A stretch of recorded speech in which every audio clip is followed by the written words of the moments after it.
देखिए आज के इस वीडियो में कक्षा 10 प्रश्नावली 13.1 का प्रश्न क्रमांक 7वां पढ़ेंगे।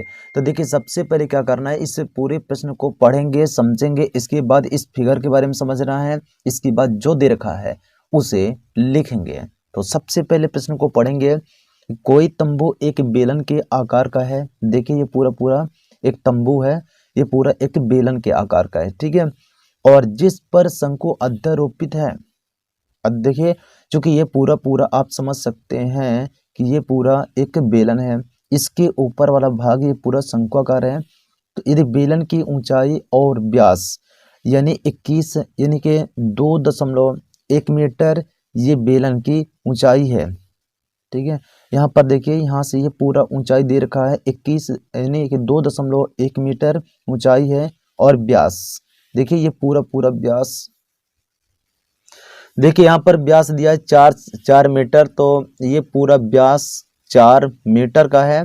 और ये चूंकि बेलन का व्यास हो सकता है, व्यास और बेलन की चौड़ाई भी है, लेकिन इस शंकु का आधार भी है, क्योंकि इतने ही चौड़ाई का शंकु भी रखा है, ठीक है। तो एक बात बताइए, ये पूरा जब 4 सेंटीमीटर का है तो त्रिज्या कितने का हो जाएगा? 2 का हो जाएगा। यानी कि यहाँ से यहाँ तक भी 2 सेंटीमीटर, या मीटर में तो मीटर हो जाएगा, ये भी 2 मीटर का। तो लगभग समझ गए होंगे। और इसके बाद ये पूरा तिर्यक ऊंचाई है, ठीक है। अब देखिए शंकु की तिर्यक ऊंचाई 2.8 मीटर है। देखिए शंकु की तिर्यक ऊंचाई जितने ये 2.8 का है, तो ये भी 2.8 का ही होगा। और तंबू को बनाने में प्रयुक्त कैनवास का क्षेत्रफल एक ज्ञात कीजिए। इतना समझ गए होंगे। देखिए यहाँ पर बोला गया कि तंबू को बनाने में प्रयुक्त कैनवास का क्षेत्रफल, यानी कि जब इस तंबू को आप बना रहे हैं तो आप कैनवास का मतलब समझ सकते हैं कि एक जो जैसे कोई भी आप कैनवास बनाते हो, कोई भी आप तंबू बनाएंगे उसके ऊपर पन्नी वगैरह तो लगाएंगे ना। कैनवास से आप समझ सकते हैं कि पन्नी है, कि जब इस तंबू को बनाते हैं तो कैनवास लगाया जाता है, चारों तरफ लगाया जाता है, इसके पृष्ठीय भाग पर ही लगाया जाता है। क्यों लगाया जाता है आप समझेंगे आगे। क्षेत्रफल ज्ञात कीजिए। और साथ ही 500 रुपये प्रति वर्ग मीटर की दर से इसमें प्रयुक्त कैनवास की लागत भी ज्ञात करना पड़ेगा। इसे हम बाद में समझेंगे, इसे बाद में हल भी करेंगे। यहाँ पर बोला गया कि तंबू के आधार को कैनवास से नहीं ढका जाना है, यानी कि जो पूरा ये क्या है, पूरा एक तंबू है, तो जो आप कैनवास यूज करेंगे, कैनवास मतलब पन्नी यूज करेंगे, तो आधार मतलब नीचे, इसके नीचे आपको पन्नी नहीं लगाना है। मतलब आप पन्नी लगाएंगे तो सिर्फ पृष्ठीय भाग पर ही लगाएंगे, इसके चारों तरफ, ऊपर भी और चारों तरफ आपको कैनवास लगाना पड़ेगा। तो आप समझ सकते हैं कि जब इस तंबू का पृष्ठीय क्षेत्रफल निकालेंगे तो कैनवास का पृष्ठीय क्षेत्रफल निकाल आएगा, क्योंकि आप जो तंबू लगाने, जो पन्नी लगाने वाले हैं इस शंकु के, देखिए चूंकि यहाँ पर आप जो कैनवास यूज करने वाले हैं तो इसके इस तंबू के पृष्ठीय क्षेत्रफल भर यूज करेंगे, पृष्ठीय भाग पर ही यूज करेंगे। तो समझ गए होंगे लगभग। तो आपको क्या करना है कि सबसे पहले इस बेलन का पृष्ठीय क्षेत्रफल निकालोगे, फिर इसके बाद इस शंकु का पृष्ठीय क्षेत्रफल निकालोगे, फिर इसके बाद दोनों को जोड़ देना है। तो चलो जो दिया है उसे सबसे पहले लिख लेते हैं। तो देखिए यहाँ पर हमने लिख लिया है जो दे रखा था। क्योंकि बेलनाकार भाग की ऊंचाई, देखिए यहाँ पर बेलनाकार भाग की पूरा ऊंचाई 21 यानी कि 2.1 मीटर है, तो हमने लिख लिया। और व्यास यानी कि ये पूरा व्यास दे रखा था 4 मीटर, तो 4 लिख लिया। जब त्रिज्या निकालेगा तो आधा हो जाएगा। इसकी शंकु भाग का पूरा लिख लिया, ठीक है। तो चलिए इसके बाद हम यहाँ पर लिखने वाले हैं कि पूरे तंबू का पृष्ठीय क्षेत्रफल। तो देखिए यहाँ पर लिखा गया तंबू का पृष्ठीय क्षेत्रफल बराबर कैनवास का पृष्ठीय क्षेत्रफल, यानी कि कैनवास का पृष्ठीय क्षेत्रफल, तंबू का पृष्ठीय क्षेत्रफल कैनवास के पृष्ठीय क्षेत्रफल के बराबर होगा। क्यों बराबर होगा?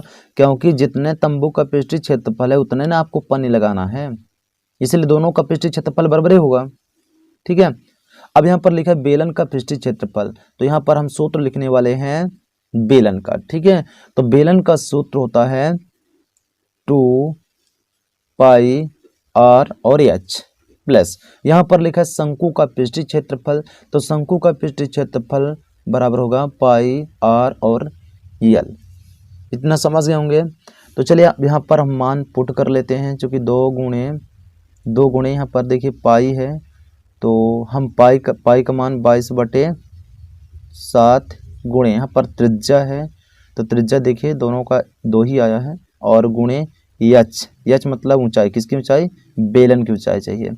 तो बेलन का ऊंचाई 2.1 प्लस पाई का मान 22/7 गुणे त्रिज्या 2 ही होगा, यल मतलब तिर्यक ऊंचाई, ठीक है ना। यहाँ पर देखिए यल है, यल का मतलब तिर्यक ऊंचाई, तो आप इस फिगर में देख सकते हैं कि तिर्यक ऊंचाई यहाँ पे भी देख सकते हैं कि 2.8 मीटर लिखा गया है, ठीक है।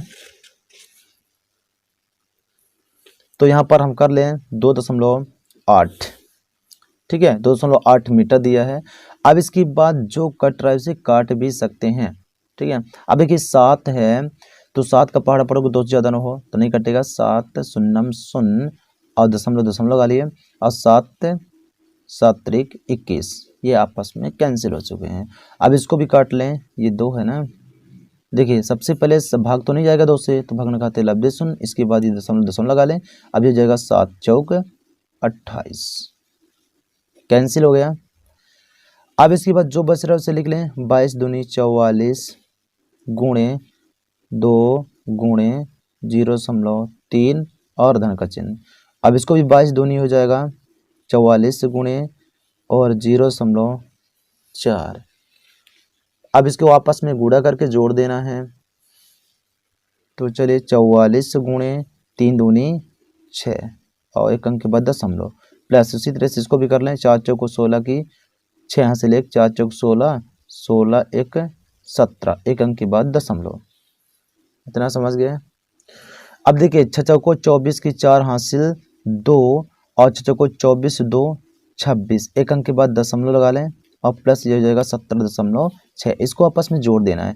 6 में आप 4 जोड़ेंगे तो 6×4=10 की 0 हासिल 1 आएगा, 7×6=13, 1×14 की 4 हासिल 1 आएगा, 2×1=3, 3×1=4 हो जाएगा, 4 होगा यहाँ पे, ठीक है, यानी कि 44 मीटर का स्क्वायर, ठीक है, ये पृष्ठीय क्षेत्रफल आ गया।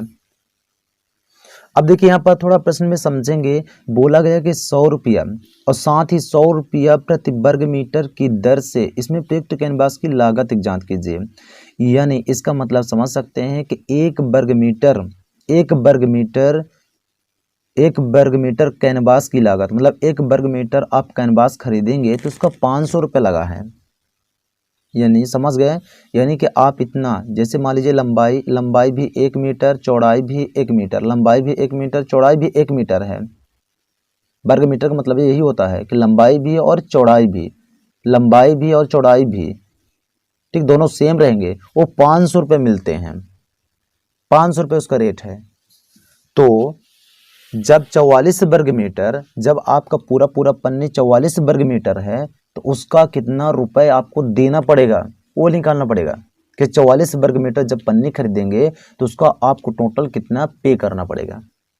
तो देखिए यहाँ पास हमने लिख लिया 1 वर्ग मीटर की लागत 500 रुपये है, तो यहाँ पर लिखोगे तो 44 वर्ग मीटर की